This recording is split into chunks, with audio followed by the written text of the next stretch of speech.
Bleach, the magic cure for everything, right?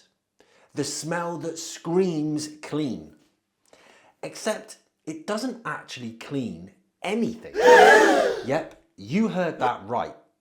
Today I'm explaining why most people are using bleach completely wrong, and what you should be doing instead if you actually want your home to be clean and healthy.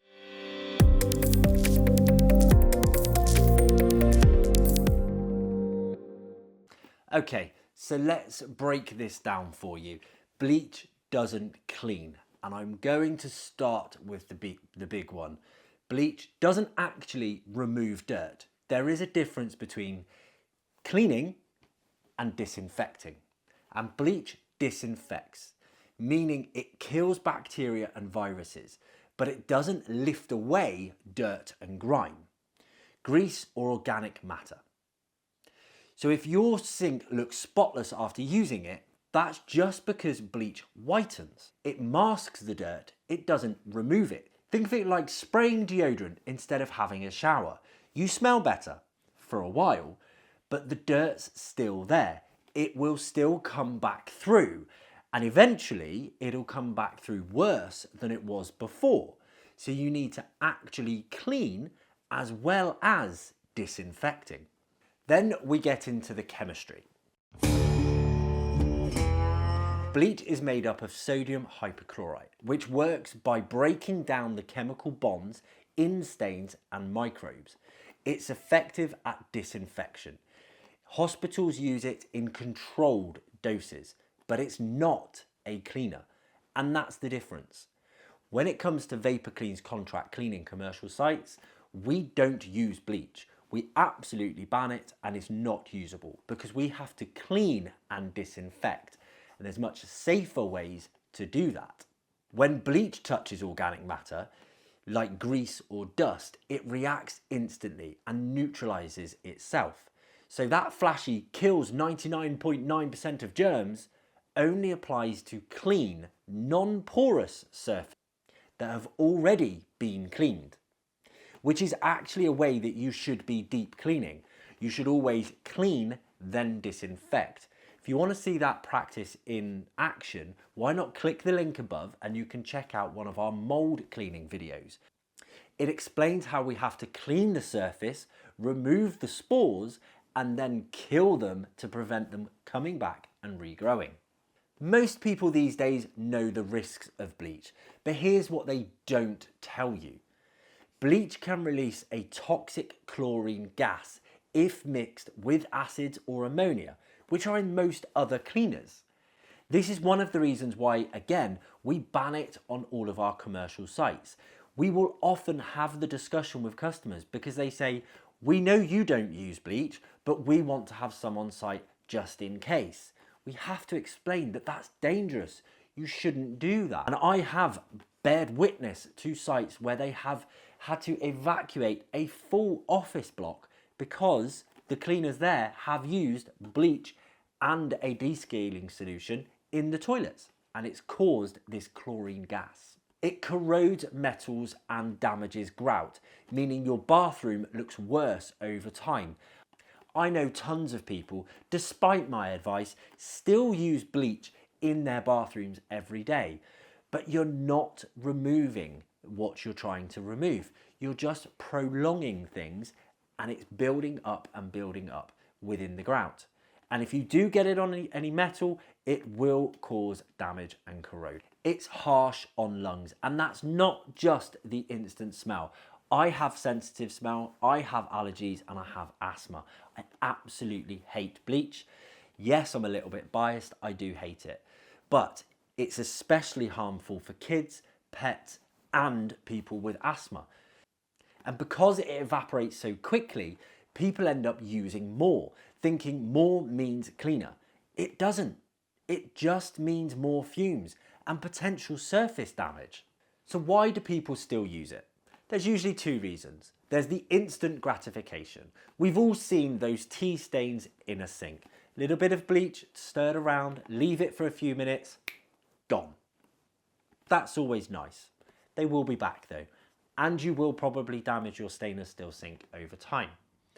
The second reason, and to be honest, this is actually a trick of the trade within the cleaning industry, and that's the smell.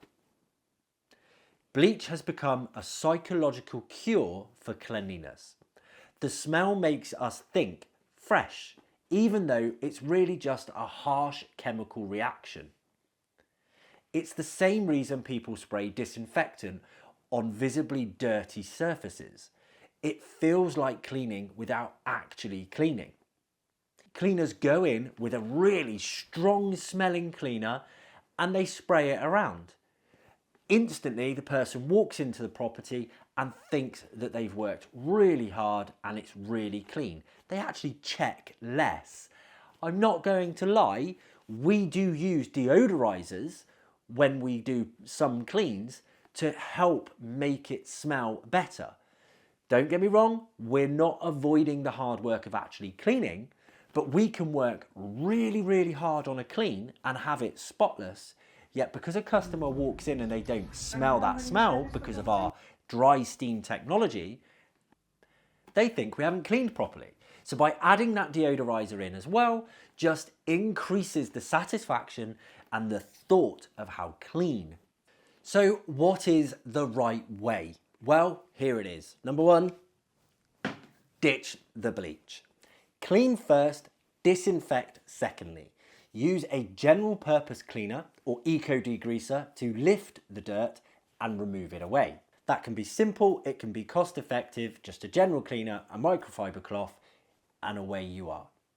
Secondly, rinse and dry the area. Then, if you really need to disinfect, like after raw meat prep, apply a safer disinfectant, hydrogen peroxide for example, or better still, a plant-based sanitizer. That way you're actually removing the germs rather than just bleaching over them.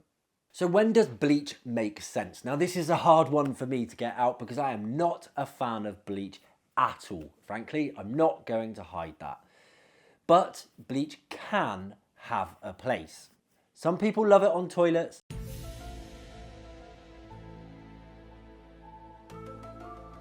Personally, I'm an advocate for a good descaling toilet cleaner rather than a bleach. It is good for mold. I cannot get away from that, I'm afraid. You have to be careful with it. You have to be cautious of what surfacing you're putting it on, and you have to protect yourself in the process. But I'm not going to lie, it does work with mold. Lastly, disinfecting drains. It's not a nice job, is it? Let's be honest. It will kill things. So if you've got a particularly smelly or dirty drains, it can be a good fix. And actually less harsh than some of the shop bought drain cleaners that you can buy off the shelf. The key to using bleach is simply use it sparingly, safely, and only when you really need its disinfecting power. Never on wood, never on fabrics or metal. God forbid you should ever use your bleach on carpets. If you haven't already, click the link above, head over and watch my reaction video when I saw that one for the first time. But the number one rule is always to remember, never, ever mix bleach with anything else. Frankly, it's standard cost practice not to mix chemicals anyway, but if there's one that you should absolutely not mix, it is bleach. It is dangerous. So the next time you go to grab the bleach, ask yourself, am I cleaning or am I just bleaching? If you want a home that's genuinely clean and safe, it starts with understanding what's actually in your products. And you can learn more about cleaning cheaper, faster and better by clicking here and checking out some more of our how-to videos.